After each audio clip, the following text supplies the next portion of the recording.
Guilherme para começar o vídeo estudo. Bom dia a todos.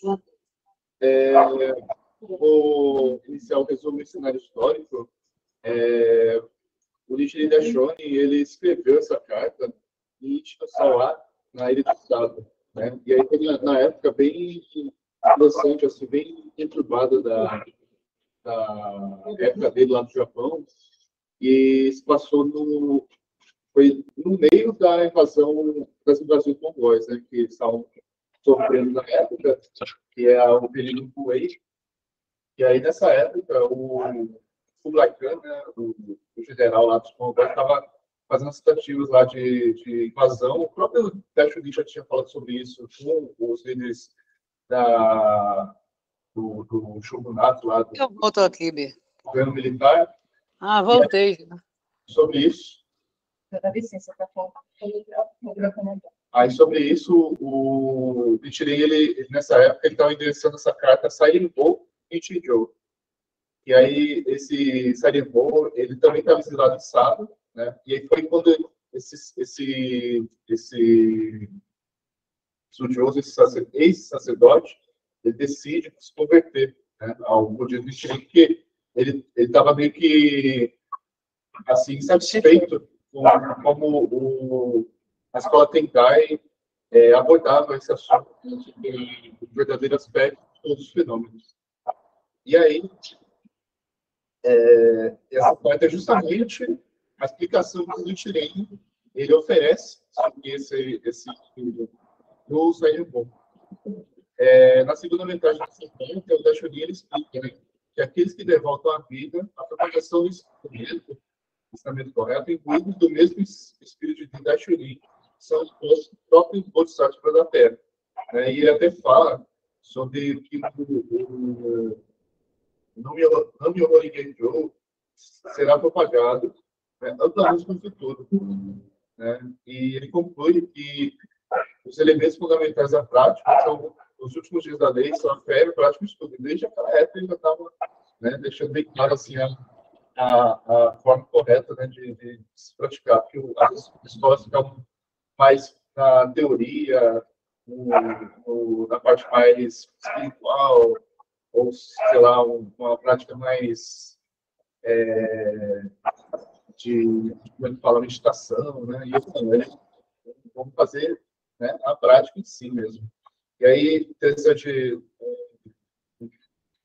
uma mais aqui, um plus, né, que em novembro de 2013, né, quando teve o auditório do julgamento, né, a acusação dele, o presidente Kennedy desenvolve uma plano especial, né, dessa série de escritos do Nichiren Daishonin, né, primeiro os escritos de Nichiren Daishonin, Sistemas para a Vitória. Aí falaram que, quero declarar que, agora, as magnificentes bases do Conselho foram totalmente concluídas e se inicia um vigoroso zarpar para o segundo ato do Conselho Mundial. Neste momento de revigorante partida, gostaria de estudar respeitosamente com os senhores um trecho escrito, verdadeiro aspecto de todos os fenômenos, e assim firmamos um compromisso de juntos nos lançarmos os novos horizontes do Conselho. Nessa edição, em vez da tradicional exploração, escreverei de modo a expor minhas impressões e reflexões, com o sentimento de estudarmos e dialogarmos sobre o Osho, como se estivéssemos numa pequena reunião. Dessa vez, desejo estudar uma passagem muito conhecida, na qual Nichiren Daishonin proclama altivamente a grande missão dos bodhisattvas pela Terra que realiza o Conselho. Aí eu passo para o responsável da IEM, né, o Joshua, o resto do nosso estudo. Então, eu vou ficar aqui bem no centro, né? Olá a todos, tudo bem? Então, o cenário histórico foi passado pelo Guilherme, né? Vocês têm uma visão aí. Volta só um pouquinho, Guilherme. Mais um pouquinho. Volta. Aí. Então, essa foto, né, a Veneza encontrou na internet, que é uma foto mais atual da Ilha de Sado. Tá vendo como, até dá para ver aqui como ela é pequena, né? E aí, na verdade, está numa temperatura agradável, mas no inverno deve ficar tudo branquinho de neve, né? Então, a dificuldade, porque, como o território é pequeno, as pessoas que viviam nele era hostil à nitride Xuni. Então, assim, além das dificuldades físicas, tinha a questão das pessoas que viviam no local, né? Mas, mesmo assim, nitride Xuni, ele pôde, com a sua própria transformação com o mundo original, ele pôde converter pessoas nessa ilha. E uma dessas pessoas que vamos falar hoje foi convertida justamente no exílio da Ilha de Sado. Essa pessoa que é Sairimbo, ele também estava exilado e ele foi um sacerdote da seita de Tendai.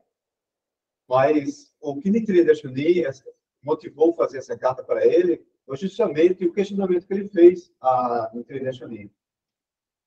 Antes da gente entrar na frase da carta, gostaria que a gente pudesse sempre, né, aproveitar esses momentos de estudo, porque o objetivo fundamental que vamos levar para as palestras é justamente o significado dessa carta.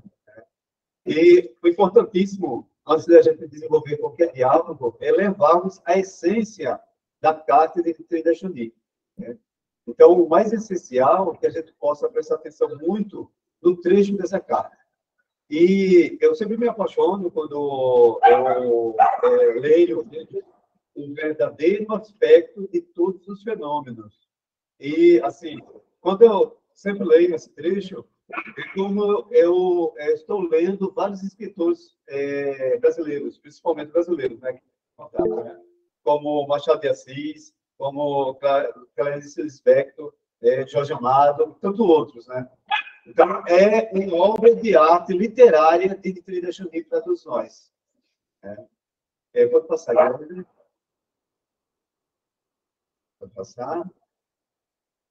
Então, o verdadeiro aspecto de todos os fenômenos é o escrito dessa carta, né? Ele começa assim: agora, não obstante que eu aconteça, pense na fé, torne-se um devoto do Sutra do Lótus e continue sendo meu discípulo pelo resto de sua vida, né? Então, já no início da carta, ele fala, né? Não obstante o que aconteça, não importa as dificuldades externas, continue excitando o Daimon. Que não é a estratégia dos Sudotos, né? Sempre na frente do auditório, desafio Daimoku, né? Em frente. Então, obstante o que aconteça, pense na fé. Torne-se um devoto do Sudo do Lótus, e continue sendo meu discípulo pelo resto de sua vida. Ele está falando para Sairimbo, mas para todos nós. Se tiver a mesma mente de Nitirei, o Senhor deve ser um Bodhisattva da Terra. E se for um Bodhisattva da Terra, não há dúvida de que tem sido um discípulo do Buda Shakyamuni, desde o remoto passado. Então, esse trecho também é muito importante, porque da metade do Gosho, Nichiren Daishonin vem explicando esse aspecto do infinito passado. O que significa isso, né? O Sutra afirma, então Nichiren Daishonin vai buscar no próprio Sutra. Ele diz assim: desde o longínquo passado, tenho ensinado e convertido essa multidão. Não deve haver discriminação entre os que propagam os 5 ideogramas do Myoho Kekyo nos últimos dias da lei. Sejam homens, sejam mulheres. Então, quando ele fala dessa forma, ele está englobando todas as pessoas, em termos de pessoas. Se não fosse Bodhisattva da Terra, não seriam capazes de recitar o Daimoku. Então, o significado é tão direto, né? Ele vai direto, mas como praticante a gente tem que entender o que ele quer dizer com isso. Então, como se diz, né? Se não fosse Bodhisattvas da Terra, não seriam capazes de recitar o Daimoku. Significa que nós já temos o estado de Buda inerente a nós mesmos. Se nós não tivéssemos esse estado de Buda, nós não seríamos capazes de recitar o Nagahara Gekyo. Então, já praticamos desde o infinito passado. da mesma forma que Nichiren e o próprio Shakyamuni. No início, somente Nichiren recitou o Nam-myoho Renge Kyo, mas depois, 2, 3, 100 pessoas o seguiram, recitando o ensinamento dos outros, recitando aos outros. Então, recitando e ensinando aos outros. Não é o nosso propósito, não é recitar o Nam-myoho Renge Kyo, e também ensinar as outras pessoas. Né? Então, como praticantes do Sutra do Lótus, nós praticamos esse ensino e proporcionamos também a oportunidade das pessoas aprenderem sobre o budismo Nichiren. Assim também será a propagação no futuro. Isso não significa emergir da Terra. Né? Então, o Nichiren Daishonin já estava prevendo que nós, aqui no Brasil, né, em Pernambuco, em todas as localidades do estado, né, nós estamos nos empenhando para praticar e ensinar outras pessoas. Então, nessa carta, Nichiren Daishonin já faz essa previsão. Né? Só finalizando aqui, Nichiren Daishonin continua, né? Quando a lei for propagada amplamente, a nação japonesa inteira recitará Nam-myoho Renge Kyo. Essa nação inteira do Japão seria o mundo inteiro, né, com esse significado. Isso é tão certo quanto uma flecha apontada para a terra, não falhar e atingir o alvo. Então, Isso é muito ruim de pontaria. essas analogias dão muita certeza, né? Sim, exatamente. Dão muita segurança do que ele está falando. Contudo, daqui em diante, o Senhor deverá afirmar sua reputação com base no Sutra do Lótus, nosso próprio comportamento como praticante do Sutra, e dedicar-se totalmente a esse Sutra. Está no Centro, volume 1, página 404. E é maravilhoso porque quando a gente estuda sobre o verdadeiro aspecto dos fenômenos, você vai entrar num conceito mais profundo desse trecho, desse termo, porque o verdadeiro aspecto, ele engloba os 10 mundos, né? E que são todos os fenômenos. E o próprio Nam-myoho Renge Kyo. Aí eu gostaria de colocar aqui, né? A Patrícia vai poder... Não, Ainda tem coisa, né? eu sei, eu só estou só dentro um pouquinho. Sim. Né? Patrícia vai entrar mais em detalhe, mas assim, o ponto essencial dessa carta é que... Pode passar, Guilherme. Aí já está pronto. O ponto essencial dessa carta. Aí tem aquele trechozinho que eu li, né? Desde o longínquo passado, ter ensinado e convertido essa multidão, que foi Shakyamuni, né? Abandonando o transitório e assumindo sua verdadeira identidade, que é o Ronchakokepon, que já estudamos isso em outros estudos. Né? Então, esse revelar o verdadeiro, abandonar o transitório e revelar o verdadeiro. A gente tem aquele episódio da sua execução, né? Sua quase execução. Nichiren Daishonin, ele explica nessa carta que o próprio Shakyamuni, quando atingiu a iluminação aos 30 anos, ele revelou que a sua iluminação não tinha acontecido só naquele momento. Ele também ele revela que sua iluminação é desde o remoto passado, revelando também que nós também praticamos esse ensino no nosso remoto passado. Então, todos os seres humanos têm esse Nam-myoho Renge Kyo inerente à sua vida. Aí continua aqui, né? Como ele diz aqui. Isso significa que a iluminação de Shakyamuni não se deu 30 anos na Índia, como exemplo do ensinamento teórico do Sutra do Lótus, que está no primeiro capítulo do Sutra do Lótus, né? Mas sim, no remoto passado, há incontáveis existências. A compreensão de remoto passado é que ele é um Buda desde o tempo sem início. Ou seja, sempre foi Buda. Revelando a verdade da vida eterna do Buda. Aí ele coloca assim, né? Cada pessoa possui o estado de Buda desde o tempo sem início. O estado de Buda é eterno e inerente ao ser humano. E não algo a ser adquirido. Então, tirar essa ilusão, muitas vezes, né? Principalmente quando a gente está aprendendo budismo, pensar que a gente vai alcançar um estado mais elevado de vida. Quando a gente aprende os 10 mundos, percebemos que esse estado ele já é inerente à nossa própria vida. O que precisamos é evidenciá-lo. Nosso dia a dia, nossa vida, nossas lutas, nossos desafios. Aí ele coloca, né, na vida diária, entendemos que nosso verdadeiro aspecto, muito além do que o aspecto mortal, né, de mortal comum, que adotamos essa existência, é originalmente de um Buda verdadeiro. Então, é originalmente o próprio aspecto de um Buda verdadeiro. A plenitude dessa natureza de Buda se manifesta em meio ao mundo Sarra, que é o mundo, né, Esse aqui, né? É. Caótico. Todo mundo, quando é aquela analogia da flor do lótus, né? Você se manter com esses princípios mesmo em meio à sociedade, na realidade cotidiana, e não os comportamentos pode ser altura da Terra.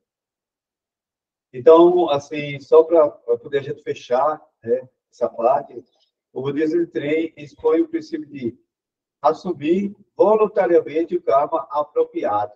Então, vou deixar mais uma deixazinha para a Patrícia, né? Mas olha,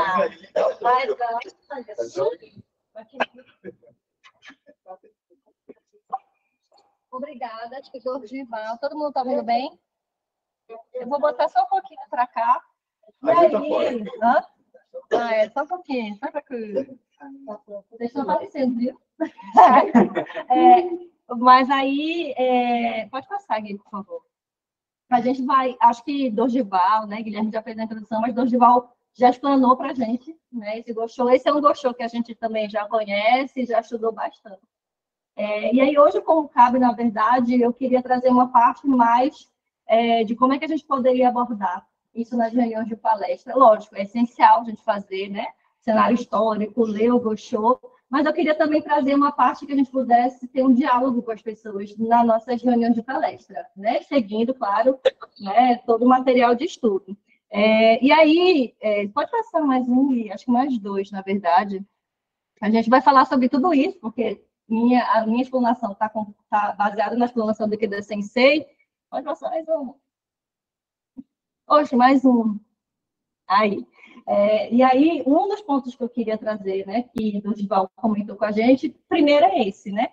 Da gente entender que todos nós somos, e aí é que está igualmente nobre, mas também todos nós somos igualmente raivosos, todos nós somos igualmente todos os aspectos, né? Todos nós temos inveja, temos ambições, temos paciência, temos bondade, temos nobreza, temos benevolência. Todos têm, né? A gente é igual em todos os fenômenos, em todos os aspectos.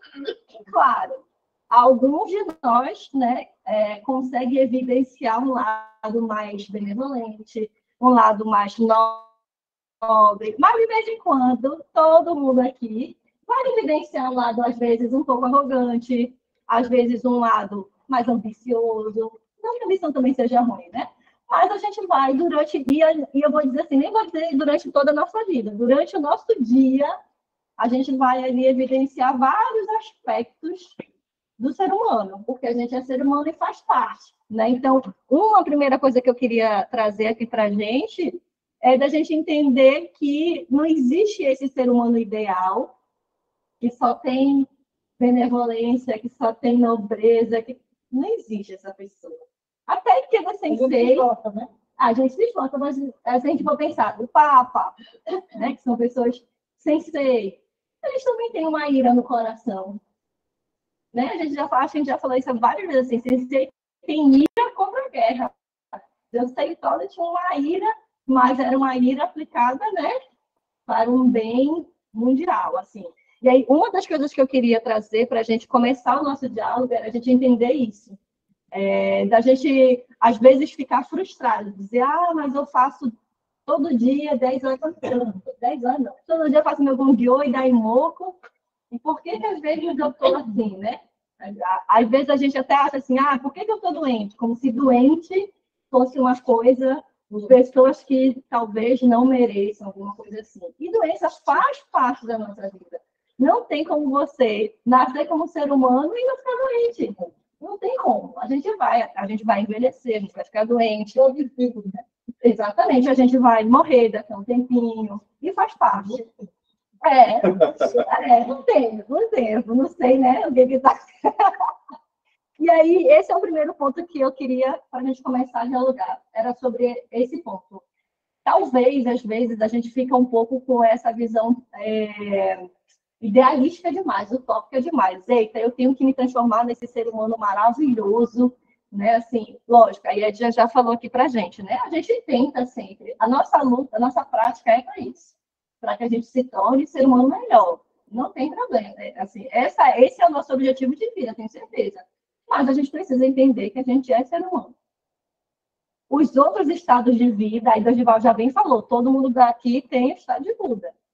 Mas os outros estados de vida não vão morrer, não vão ir embora, né? Porque em algum momento a gente atingiu a iluminação, porque em algum momento a gente fez da emoção. Não, né? O ponto é como é que a gente vai lidar com esses outros aspectos. Como é que a gente vai trabalhar o nosso comportamento, a nossa reação, no momento, por exemplo, que a gente se vê irado, no momento que a gente se vê assim, raivoso. Aí vem exatamente os efeitos da nossa prática, né? Talvez a Adri me conheça mais assim, mas eu sou uma pessoa muito raivosa. A Kleber está aí também, me conhece.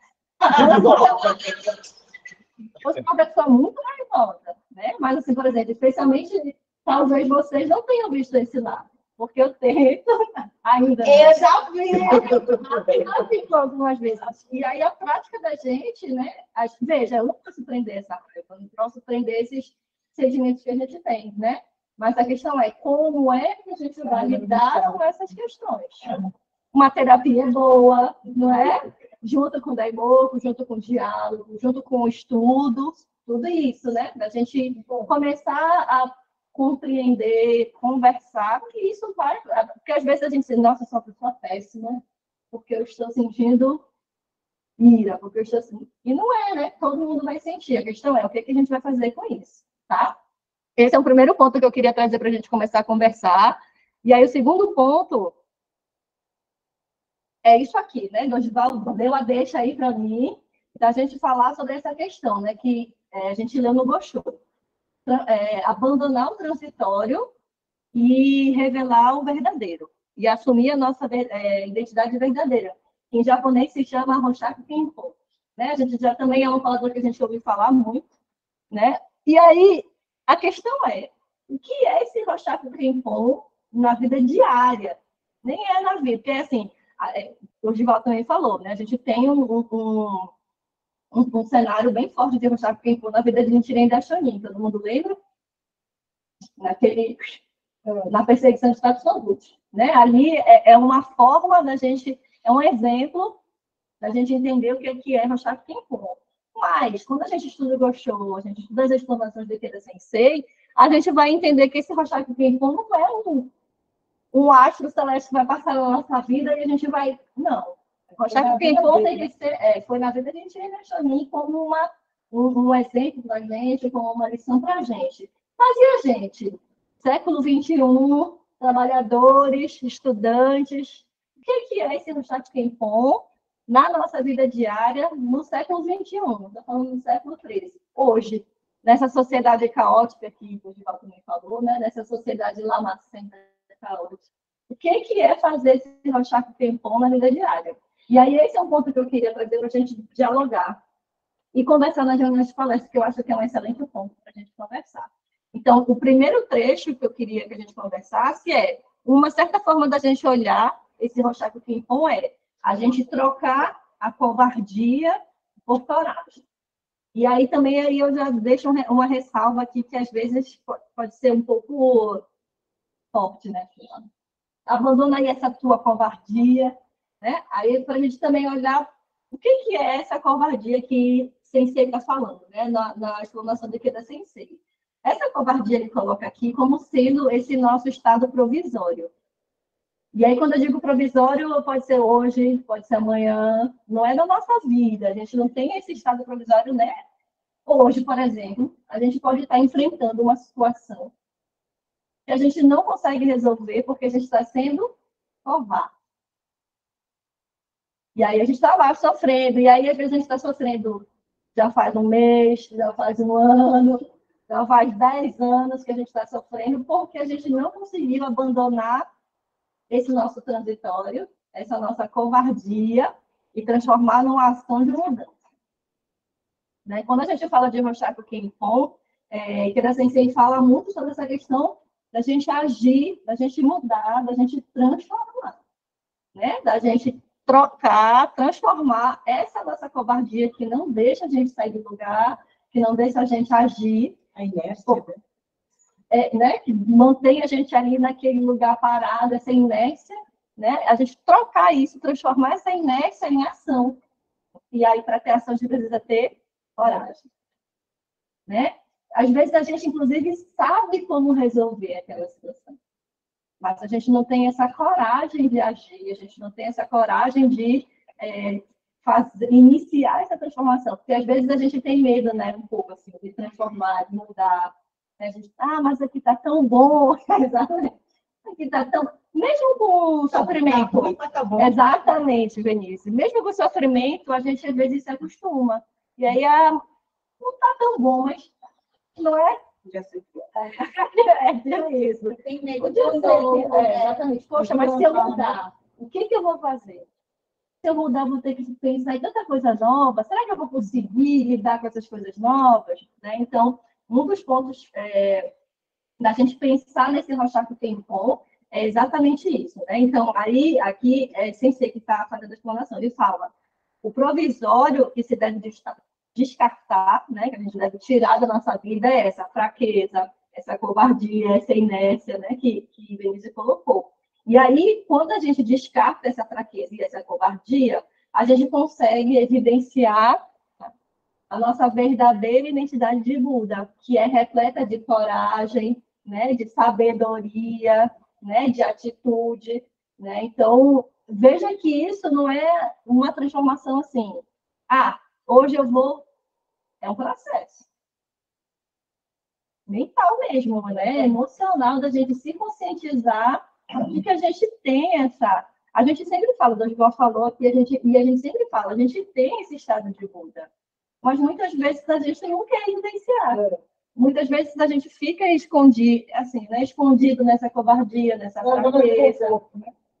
A gente fica na nossa zona de conforto, e aí a gente acaba não fazendo o que a gente, né, a palavra que a gente está estudando hoje, nosso Roshaku Kenpon.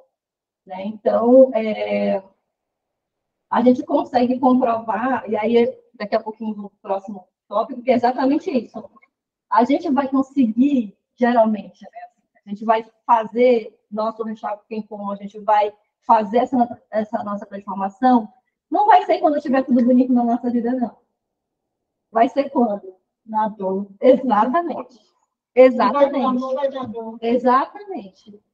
A gente só vai conseguir, né, assim, pensar no nosso Roshaku Kenpon, na nossa transformação, quando a gente estiver sofrendo, quando a gente estiver caótico. Pensando que não tem mais jeito. Pensando, exatamente, gente.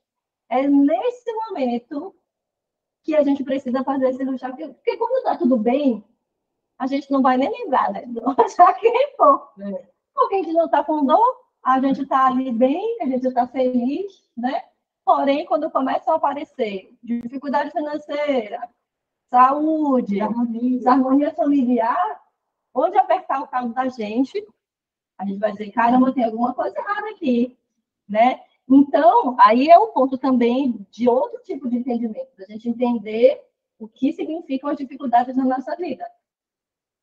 Se não existirem as dificuldades,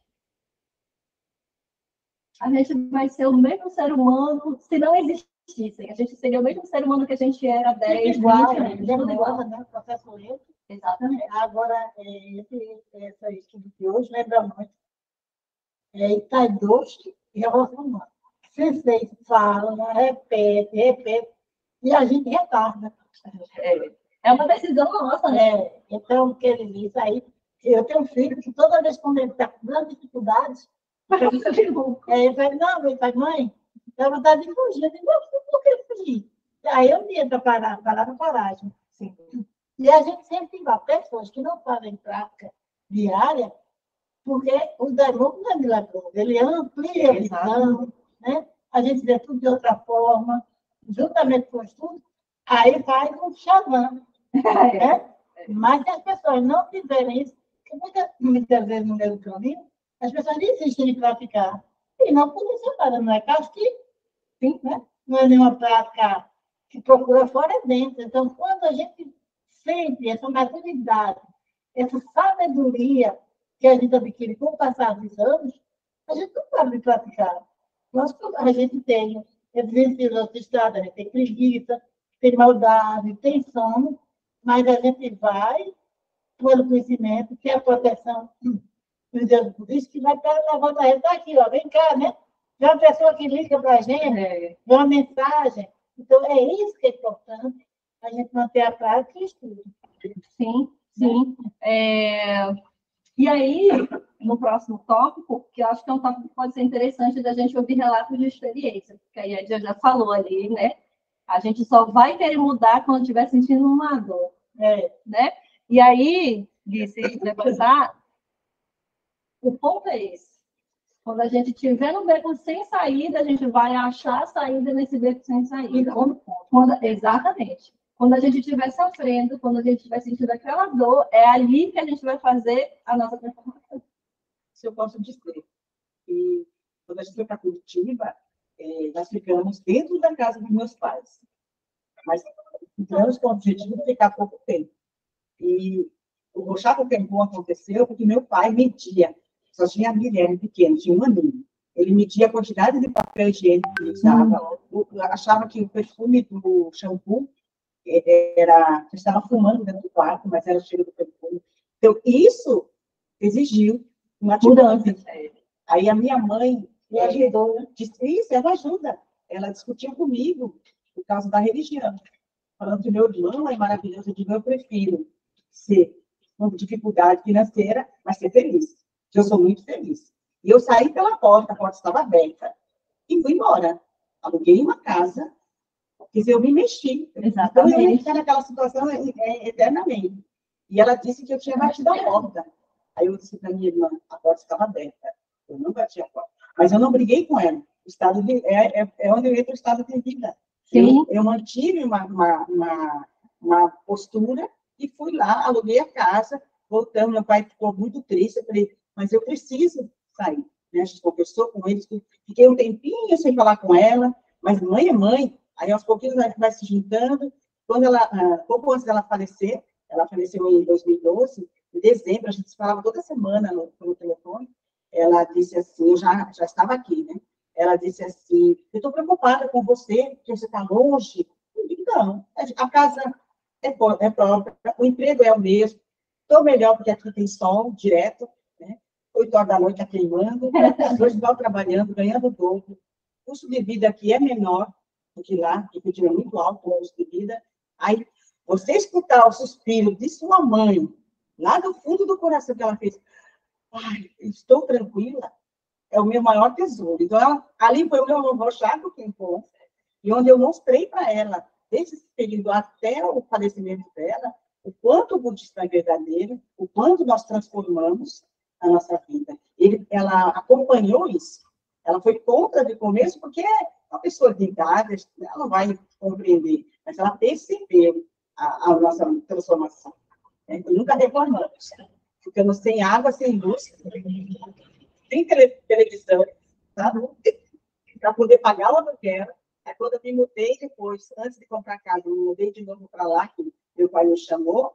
Cadê a geladeira? Eu vendi. Para quê? Para pagar o aluguel. Sem reclamar, sem ficar lá. Porque toda vez era isso. Se eu reclamar, eu gostou de estarem dizendo a ela, o budismo não presta. Né? Então, a gente não reclamava, ia lá, conversava. Guilherme, quando começar a escurecer, a gente vai embora. Ia para o Daimon a pé, botava ele nas costas, Dorival ia para o trabalho, atravessava Curitiba a pé, e é grande, Recife e meio, para poder transformar a vida. E a gente conseguiu fazer isso, e comprovar e mostrar. É muito chato.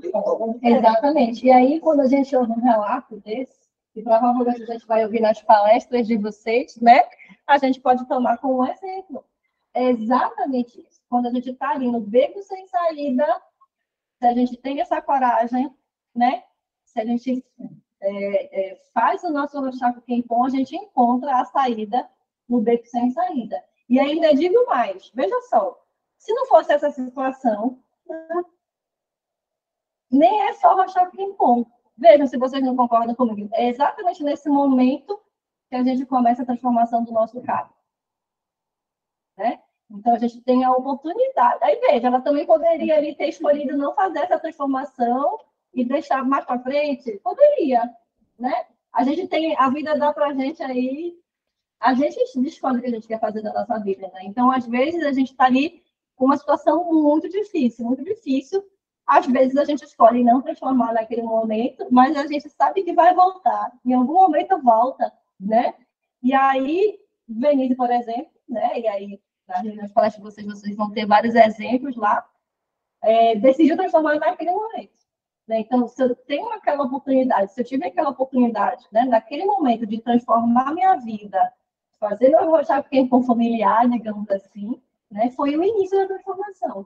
Então, é por isso que o Sensei fala, né, assim, quando a gente se sentir, aí isso aqui foi só da Sensei, quando sentirem que estão imersos numa situação sem saída, devem manifestar com máxima coragem os grandes poderes da fé e da prática, e assim avançarem, superando a tudo. Isso é o nosso Rochaco Quempom. Né? E aí, mais uma vez, reforçando, o nosso Rochaco Quempom não é uma vez na vida, não. Isso é um relato que Vinícius fez. Mas a gente tem vários Rochaco Quempoms durante toda a nossa vida. Quer dizer, a gente pode ter, depende da gente. A vida vai dar para a gente várias oportunidades de transformação, várias oportunidades de sair da inércia e evidenciar essa coragem, evidenciar esse estado de muda, né? Mas aí vai depender de cada um de nós. Né? Então, eu acho que esse assunto, o Rochaco Quempom, ele é muito, todos são, na verdade, né? Mas ele é muito assim, da nossa vida mesmo diária, a ideia é que a gente possa, nas reuniões de palestra, ouvir relatos, né, maravilhosos das pessoas que estejam.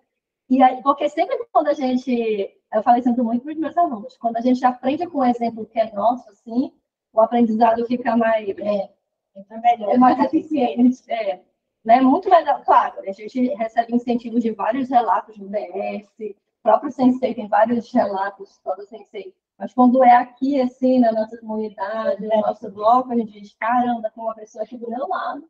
Ah, mas é pra gente mesmo, né? Tem uma pessoa aqui, ó, na minha comunidade, no meu bloco, que fez o Rochaco Quempom dela. Eu posso fazer o meu também. Por que não? Né? Claro, a gente também pode se incentivar com relatos de Sensei, de outras pessoas, mas eu queria que vocês pudessem, na reunião de palestra de vocês, né, dar essa oportunidade para os membros. A gente diz assim, nossa, ele olha aqui, deu um caramba, saí super incentivada, né? E não é tipo, se ela consegue, não porque é melhor ou não que eu. Assim, mas, poxa, ela está aqui do meu lado no dia a dia, né? Eu consigo também, né? A gente ser esse exemplo para essas pessoas, que as pessoas dizem, poxa, Guilherme conseguiu, eu consigo também. Aí já consigo, não, eu consigo também, né? Então, esse assunto da palestra desse mês é muito bom. Vocês vão ver lá o PDF, é bem curtinho, né? Dá para vocês, né, fazerem todo o cenário e falar do Gosho, mas é importante a gente poder dialogar, né? E apresentar esse assunto mais pertinho da gente. Porque eu até questionei. Quando tem vários temas, mês passado foram 3, aí todo mundo. E aí, Ed, como é que eu vou fazer para explorar 3? Gente, vamos na essência. Vamos ver onde é que, de fato, a gente compreendeu que a gente pode colocar na vida da gente.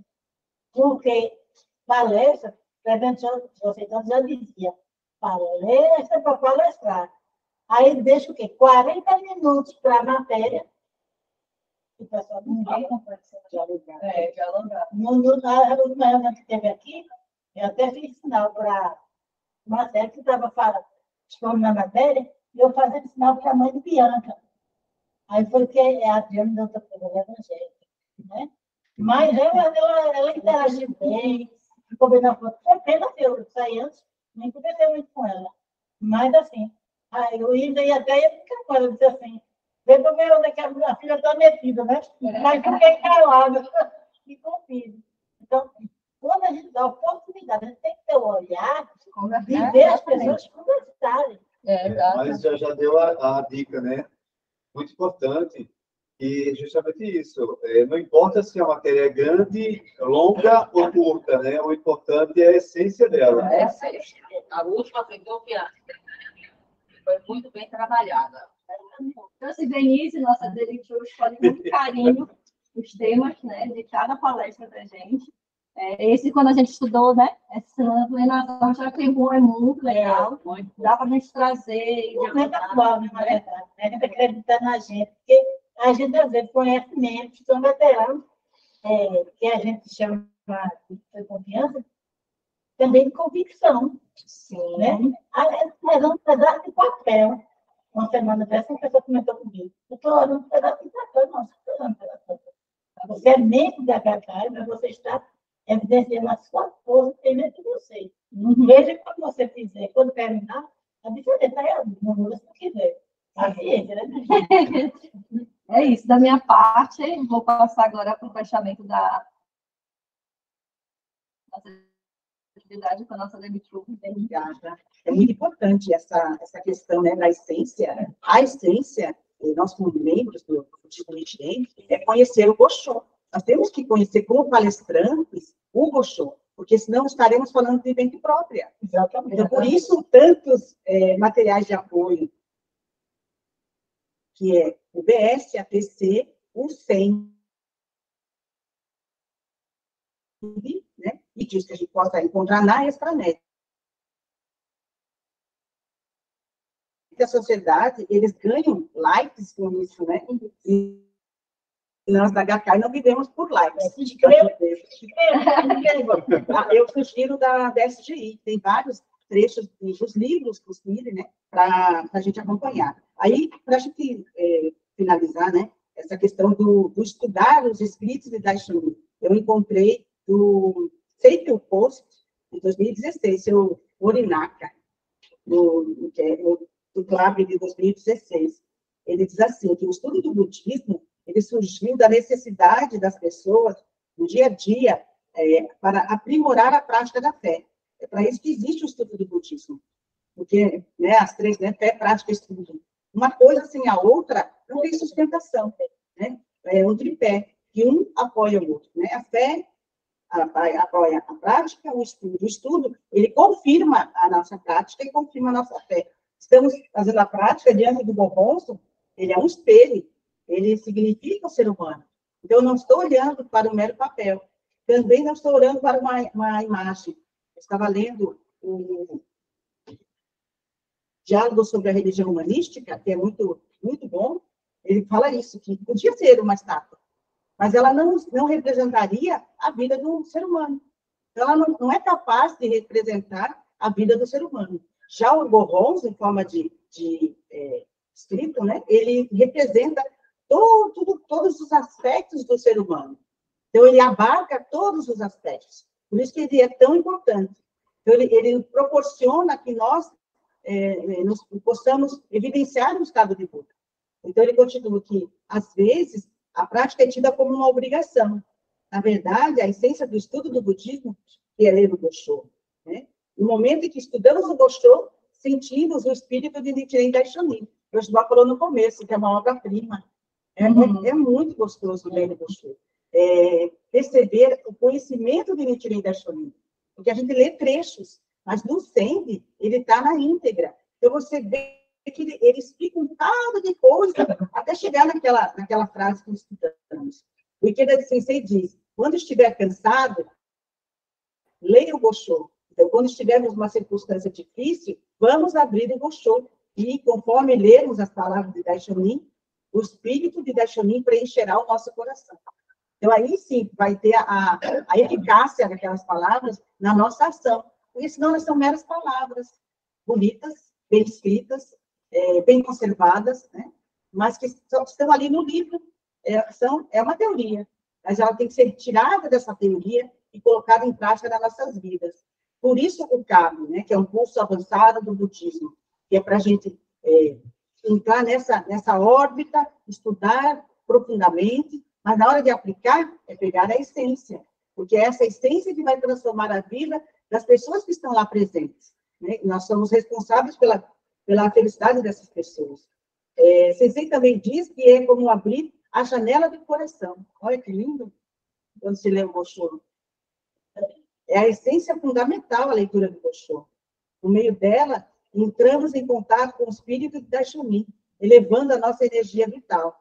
O contato com o espírito Pocirunfo de Daishonin fortalece o estado de Buda inerente.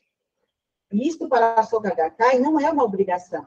É o elemento básico para aprofundar a fé. Não é algo que tenha que estudar em especial, né? É só abrir o Gosho, ler o Gosho e agir conforme está escrito.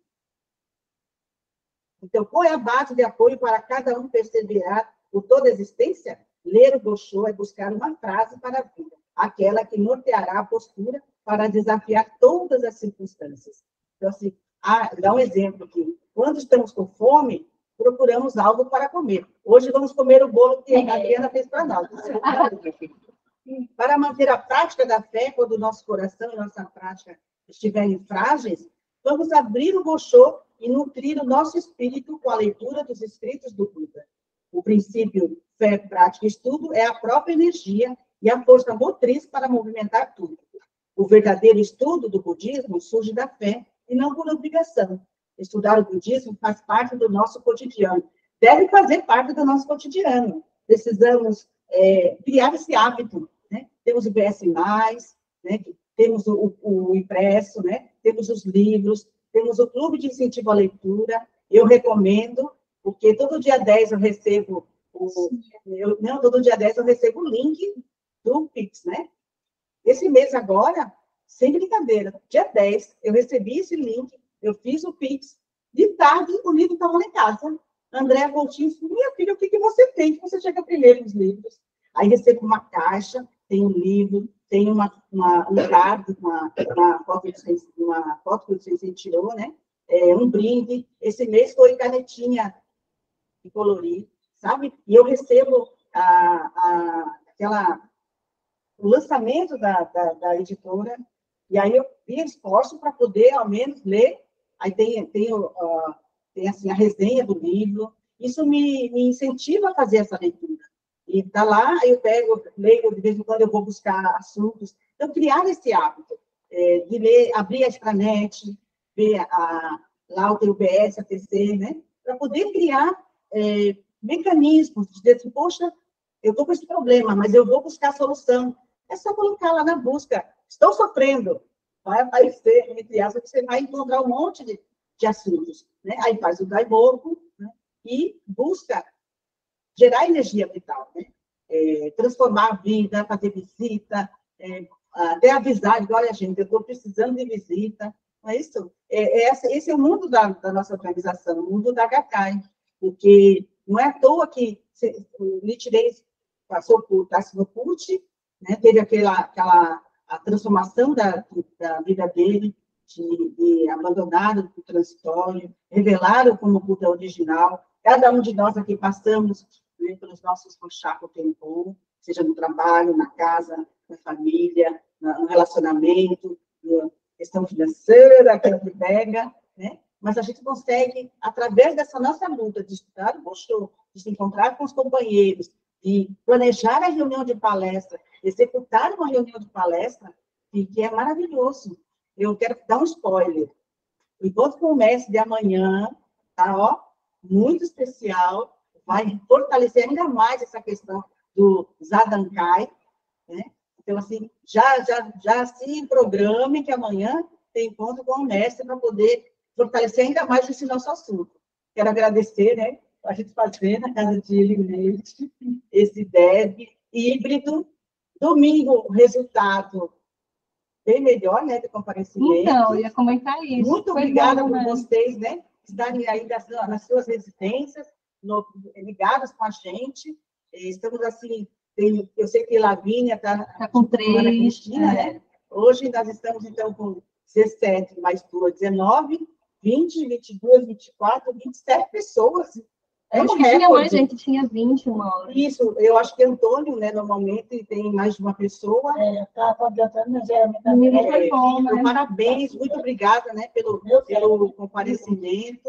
Agora vamos, nos distritos, nos organizarmos para marcar um diálogo com os explanadores, para poder alinhar a matéria, para no dia, tanto o explanador como os líderes estarem assim alinhados para poder realizar o melhor diálogo, né? Saber quais são os problemas daquelas pessoas que estão ali, para poder aplicar o melhor diálogo, para fazer a diferença na vida, né, dessas pessoas, porque as pessoas estão buscando e nós estamos, assim, como representantes da HK, né, precisamos brilhar e programar que essa palestra seja a melhor das nossas vidas, tá certo? Muito obrigada por Todo mundo hoje. aparecendo aí. né? Vamos aproveitar, abrir as câmeras, que tiver com câmera fechada. Todo mundo aparecendo aí na telinha. Só quem não vai é aqui. Só esse ano que tem mesmo. Ela vai pegar a gente e todos. Só teca Tem print. print aí. Vocês querem fazer um teste. Tá? Vou fazer um teste. Aí. Olha seu livro. Agora seleciona todos. Abre a janelinha. Aí vai. Aê! Pronto. Já fez. Tá, Vou né? tirar mais um. Vamos Não, fazer não, mais não, um. não, Esse não, vai não, ser não, o teste. Vou só testar isso. Deve estar lá vindo, né? Lá vem e Sema. Sem ser.